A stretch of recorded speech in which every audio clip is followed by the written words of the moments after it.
یہ خوف تھا کہ انہیں کسی پل بھی چین نہیں لینے دیتا تھا، مگر خدا پر بھروسہ بھی تھا، خدا پر یقین بھی تھا۔ نماز میں ان کی دعائیں طویل تر ہو گئی تھیں۔ وہ نماز پڑھنے کے بعد گھنٹوں جائے نماز پر بیٹھ کر خدا کے حضور گڑ گڑا کر دعائیں کرتی تھی کہ اس بار انہیں مایوس نہ کیا جائے، اس بار انہیں خالی ہاتھ نہ لوٹایا جائے، اس بار ان کی گود بھر دی جائے۔ 2 بار وہ زخم دیکھ چکے تھے، تیسری بار ان کی دعاؤں میں بہت تڑپ آ چکی تھی اور شاید اسی تڑپ پر خدا کو رحم آ چکا تھا۔ اور تیسری بار میرے ماں باپ کی گود میں نے آنکھ کھولی۔ اماں بتاتی ہیں کہ تمہیں گود میں لینے کے بعد مجھے یقین نہیں آتا تھا کہ میری گود میں ایک زندہ جیتا جاگتا وجود، ایک بچہ موجود ہے۔ وہ رات کو کئی بار اٹھ کر میری طرف دیکھتی، یہ یقین کرتی کہ ہاں ان کی بچی، ان کی بیٹی زندہ ہے۔ انہیں میری پیدائش کے 2 ماہ بعد تک بھی یہی خوف لگا رہتا تھا کہ نہ جانے ان کی بیٹی سانس بھی لے رہی ہے یا نہیں، ان کی بیٹی زندہ بھی ہے یا نہیں۔ ہر وقت یہی دھڑکا رہتا تھا کہ شاید آج آخری دن ہے، شاید کل وہ اپنی بیٹی کو نہ دیکھ پائیں۔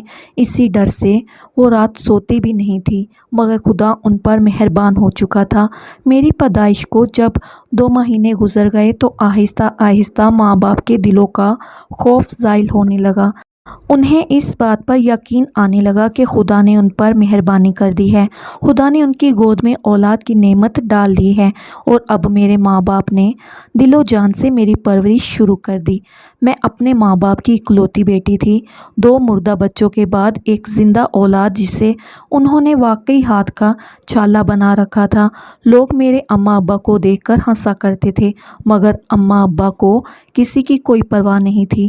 میری ذات ہی ان کی زندگی کا محور بن چکی تھی، مجھ سے ہی ان کا دن شروع ہوتا تھا اور مجھ پر ہی ان کا دن ختم ہوتا تھا۔ مجھے چھینک بھی آ جاتی تو میرے ماں باپ کو نیند نہیں آتی تھی۔ اسی طرح ایک ایک دن کر کے میرے ماں باپ نے نہ جانے کن مشکلوں اور مصیبتوں سے مجھے بڑا کیا۔ جب ذرا میں 7-8 سال کی ہو گئی تو ماں باپ نے کچھ سکھ کا سانس لیا، کیونکہ اب کافی حد تک ان کی پریشانی کم ہو چکی تھی۔ اور پھر وقت یوں ہی دھیرے دھیرے گزرتا گیا۔ میں ماں باپ کے آنگن میں کھیلتے کودتے بچپن سے لڑکپن اور پھر لڑکپن سے جوانی کی دہلیز پر قدم رکھ چکی تھی۔ بیٹی جوان ہو تو ماں باپ کو فکر کھانے لگتی ہے، اور میرے ماں باپ کو تو دوہری فکر تھی۔ ایک تو یہ کہ بیٹی کو بھی آخر رخصت کرنا ہے، اور دوسری یہ کہ اپنی لاڈلی بیٹی، اپنے جگر کے ٹکڑے کو رخصت کرنا ہے۔ اگلا گھر کیسا ہوگا، وہ لوگ کیسے ہوں گے، بیٹی کے ساتھ کیسا سلوک کریں گے، شوہر کیسا ہوگا، اس کا مزاج کیسا ہوگا، وہ لوگ بھی مجھے اتنی ہی محبت سے رکھیں گے، مجھے اپنی آنے والی زندگی میں مشکلات یا آزمائشوں کا سامنا کرنا پڑے گا۔ اس طرح کی بہت سی سوچیں میرے ماں باپ کو پریشان رکھتی تھی۔ مگر یہ تو قانون قدرت ہے، بیٹیاں تو سب نے رخصت کی ہیں، غریب ہو یا امیر، کوئی بھی بیٹی کو گھر رکھتا نہیں ہے۔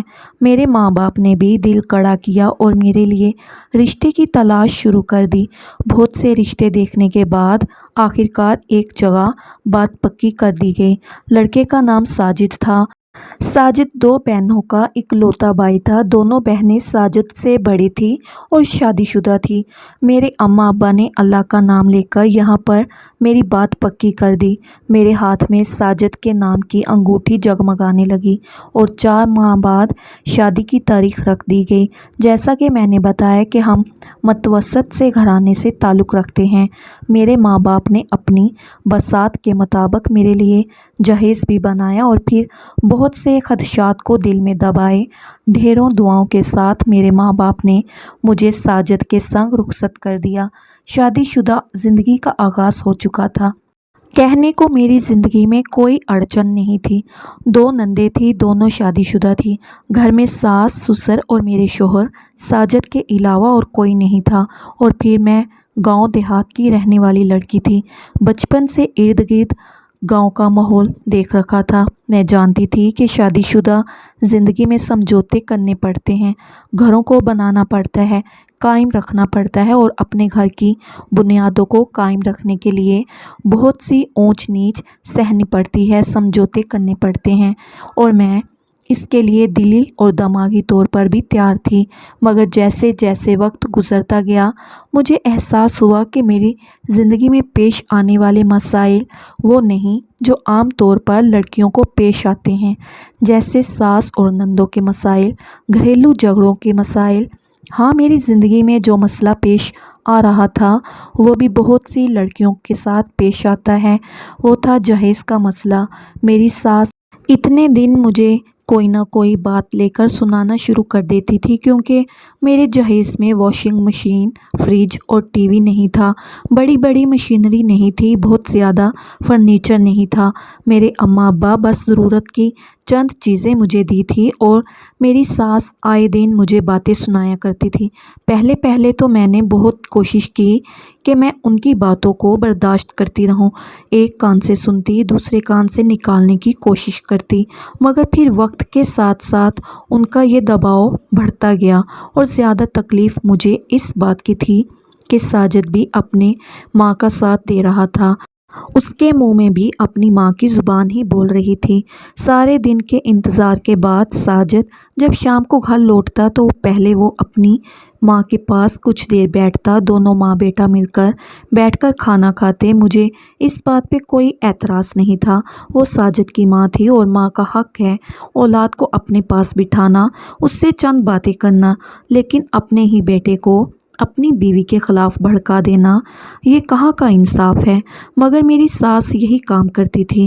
اس کے بعد ساجد جب کمرے کا رخ کرتے تو پھر ساجد بھی وہی زبان بولتے جو ان کی ماں کی تھی۔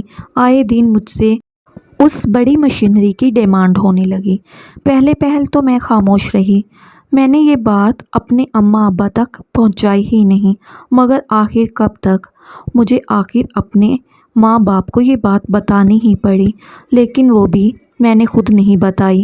ماں باپ تو پھر ماں باپ ہی ہوتے ہیں، چہرے سے پہچان جاتے ہیں کہ آپ کے اندر کیا چل رہا ہے۔ میری ماں بھی یہ پہچان چکی تھی۔ ایک دن جب میں ان سے ملنے کے لیے گئی تو کچھ دیر میرے چہرے کی طرف غور سے دیکھنے کے بعد کہنے لگے، چل بتا کیا بات ہے، کیوں پریشان ہے، کیا بات ہے جسے اتنے دنوں سے چھپا رہی ہو؟ میں نے حیرت سے ماں کی طرف دیکھا، دل میں سوچ رہی تھی کہ یہ ماں کو کیسے خبر ہو جاتی ہیں۔ بڑی کوشش کی کہ ماں کو نہ بتاؤں، لیکن ان کا پیار بھرا ہمدرد لہجہ سنتے ہی آنکھوں میں سے آنسو جھلکنے لگے۔ اماں نے آگے بڑھ کر مجھے گلے سے لگا لیا اور پھر میں نے اپنے دل کی بھڑاس نکال دی، انہیں ساری باتیں بتا دی اور ساتھ ہی یہ تاکید بھی کر دی کہ اماں ابا کو مت بتانا، مگر ایسا کیسے ہو سکتا تھا؟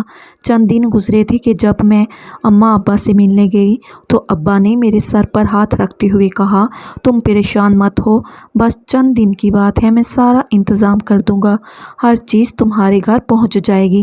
میں نے حیرت سے اماں کی طرف دیکھا تو اماں نظریں چرا گئیں۔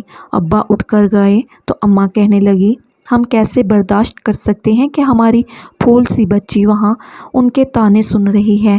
کوئی بات نہیں، ہم جیسے تیسے کر لیں گے، گھر میں کچھ زیور پڑا ہے میرا، وہ بیچ لیں گے، ہم کسی بھی طرح کر کے تمہارے سسرال میں وہ چیزیں پہنچا دیں گے جو تمہارے جہیز میں نہیں تھی، تم فکر مت کرو۔ خیر اسی طرح وقت گزرتا گیا، میں جو امید سے ہو گئی تھی، میں نے 9 ماہ بعد ایک خوبصورت سے بیٹے کو جنم دیا۔ بیٹے کو دیکھ کر میرے سسرال والوں کا موڈ کچھ حد تک اچھا ہو چکا تھا۔ میرا بیٹا ابھی 1 ماہ کا ہی تھا جب ایک دن دروازے پر دستک ہوئی۔ ساجد نے دروازہ کھولا تو ہم لوگ یہ دیکھ کر حیران رہ گئے کہ باہر ایک ٹرالی پر کچھ سامان آیا تھا، fridge, T V, washing machine اور بھی کچھ ضروری چیزیں، یہ میرے ابا نے بھیجی تھی۔ میں یہ دیکھ کر حیران رہ گئی، سامان ہمارے صحن میں اترنے لگا۔ میرے گھر والوں کے چہرے خوشی سے چمک رہے تھے، لیکن میرے سینے میں کچھ ڈوب رہا تھا، پتہ چلا وہ تو میرا دل ہے۔ یہ سارا قیمتی سامان، چمکتی چیزیں دیکھ کر مجھے خوشی کیوں نہیں ہو رہی تھی، میرا دل کیوں ڈوبتا جا رہا تھا؟ مجھے اپنے ماں باپ کی فکر ستانے لگی، میرے باپ نے یہ سب کیسے کیا ہوگا، کہاں سے پورا کیا ہوگا؟ سارے گھر والے بہت خوش تھے، چیزوں کو دیکھنے میں مصروف ہو گئے اور میں سوچ رہی تھی کہ ابھی چند دن پہلے ہی تو میں آئی تھی، اب میں پھر کہوں گی کہ مجھے ابا کی طرف جانا ہے تو ساجد ناراض ہو جائے گا۔ مجھے جلد سے جلد اب اماں ابا کی طرف جانے کی جلدی تھی تاکہ وہاں پہنچ کر یہ خبر تو لوں کہ آخر ابا نے یہ سب کیا کیسے، لیکن ابھی مجھے کچھ دن انتظار کرنا تھا، میں فوراً انہیں کہہ سکتی تھی۔ 15 سے 20 دن گزرنے کے بعد آخرکار میں نے دبے لفظوں میں اماں ابا کی طرف جانے کی خواہش کا اظہار کیا تو ساجد فوراً مان گئے اور کہنے لگے ہاں ہاں تم شام کو تیار رہنا، میں تمہیں چھوڑ آؤں گا۔ میں نے خوشی خوشی اپنے اور اپنے بیٹے کی تیاری مکمل کی۔ شام کو میں اماں ابا کی طرف چلی گئی۔ ساجد کچھ دیر بیٹھا اور پھر رخصت ہو گیا، یہ کہنے کے بعد کہ وہ 2 دن بعد مجھے لینے آ جائے گا۔ ساجد کے جاتے ہی میں تیزی سے ابا کی طرف بڑھی کیونکہ ابا اس وقت سے چارپائی پر لیٹے ہوئے تھے۔ اماں نے بتایا تھا کہ وہ کچھ بیمار ہیں، ساجد سے ملنے کے لیے بھی وہ چارپائی سے اٹھے نہیں تھے۔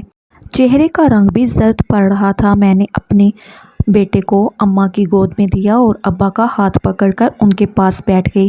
میں نے کہا ابا آپ کو کیا ہوا ہے؟ آپ اتنے بیمار کیوں ہو گئے ہیں؟ اور مجھے دیکھو کسی نے خبر بھی نہیں دی کہ آپ بیمار ہیں۔ اگر میں خود نہ آتی تو مجھے کیسے پتہ چلتا؟ ہوا کیا ہے آپ کو؟ میں مسلسل بولے جا رہی تھی اور ابا کے تھکن زدہ چہرے پر ہلکی سی مسکراہٹ ابھری۔ مدھم سی آواز میں کہنے لگے کچھ نہیں ہوا میری بیٹی، میں بالکل ٹھیک ٹھاک ہوں، بس ذرا سا بخار ہے اور تو کچھ نہیں۔ اماں تو اپنے کاموں میں مصروف ہو چکی تھی، ابا بھی لیٹ گئے تھے۔ میں اپنے بیٹے کو لے کر دوسری چارپائی پر بیٹھ گئی، مگر نہ جانے کیوں مجھے یقین نہیں آ رہا تھا کہ صرف بخار نہیں ہے، کیونکہ ابا زیادہ کمزور دکھائی دے رہے تھے۔ خیر وہ رات گزر گئی۔ اگلے دن میں اپنے بیٹے کو لے کر برآمدے میں بیٹھی ہوئی تھی جب اماں ابا کو قمیض بدلنے میں ان کی مدد کر رہی تھی، اور جیسے ہی قمیض اوپر اٹھائی ان کی کمر پر وہ نشان دیکھ کر میرا دل دھک سے رہ گیا۔ میں نے فوراً اپنے بیٹے کو چارپائی پر لٹایا اور بھاگ کر ننگے پاؤں ابا کے پاس پہنچی۔ میں نے کہا رکنا اماں، یہ نشان کیسا ہے؟ ابا کا تو چہرہ زرد تھا ہی، ماں کا بھی چہرہ زرد پڑ گیا۔ انہوں نے جلدی سے ابا کی قمیض نیچے کی اور کہنے لگی نہیں نہیں کچھ نہیں۔ میں نے کہا رک جائیں، مجھے بتائیے یہ کیا ہے؟ یہ ابا کا آپریشن ہوا ہے؟ یہ نشان کیسے ہیں؟ اماں ابا دونوں کے چہرے جھک گئے تھے، اور پھر اس کے بعد جو تلخ حقیقت مجھے سننے کو ملی وہ سن کر جی چاہ رہا تھا کہ بلند آواز میں چیخیں مار مار کر ایک بار رو لوں، کسی طرح اپنے دل کا غبار نکال لوں، کیونکہ ابا نے اپنا ایک گردہ بیچ دیا تھا میرا جہیز بنانے کے لیے۔ میری آنکھوں میں آنسو آ چکے تھے۔ بس اس کے بعد کیا تھا؟ میرا دل تو نہیں چاہ رہا تھا کہ اس گھر میں واپس جاؤں، مگر ماں نے مجھے سمجھایا کہ تیرے باپ نے اتنی بڑی قربانی تیرا گھر بسانے کے لیے دی ہے اور تو وہاں جانا نہیں چاہتی، لہٰذا خاموشی سے پھر میں اپنے گھر واپس آ گئی۔ اور پھر کہانی یہیں پر ختم نہیں ہوئی تھی۔ میرا وہ سارا سامان جو میرے باپ نے اپنا گردہ بیچ کر میرے لیے خریدا تھا ایک ایک کر کے میری نند کے گھر پہنچ چکا تھا۔ چھوٹی نند جس کی ساجد سے چند ماہ پہلے ہی شادی ہوئی تھی، اس کے گھر میں پہنچا دیا گیا تھا، مگر شاید یہ اس کے نصیب کا نہیں تھا۔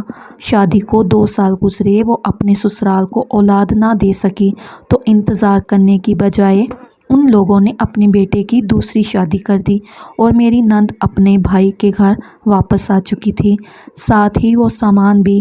وہ سارا سامان جو میرا تھا وہ دوبارہ میرے گھر واپس آ چکا تھا، اسے برتنا نصیب ہی نہیں ہوا تھا۔ اور ساجد کی بڑی بہن، اس کے 3 بچے تھے۔ ایک دن شوہر کام سے لوٹتے وقت روڈ ایکسیڈنٹ میں مارا گیا۔ 3 بچوں کے ساتھ وہ بھائی کے گھر لوٹنا چاہتی تھی، مگر بھائی نے صاف لفظوں میں انکار کر دیا کہ میں اتنا بوجھ برداشت نہیں کر سکتا، اپنے ہی گھر پر رہو۔ وہ اپنے گھر پر دیورانیوں جیٹھانیوں کے طعنے سنتی ہے، سارا دن نوکرانیوں کی طرح کام کرتی ہے، اور پھر جا کر 2 وقت کا کھانا نصیب ہوتا ہے۔ میرے ابا گزرتے وقت کے ساتھ ساتھ آہستہ آہستہ صحت یاب ہو گئے تھے۔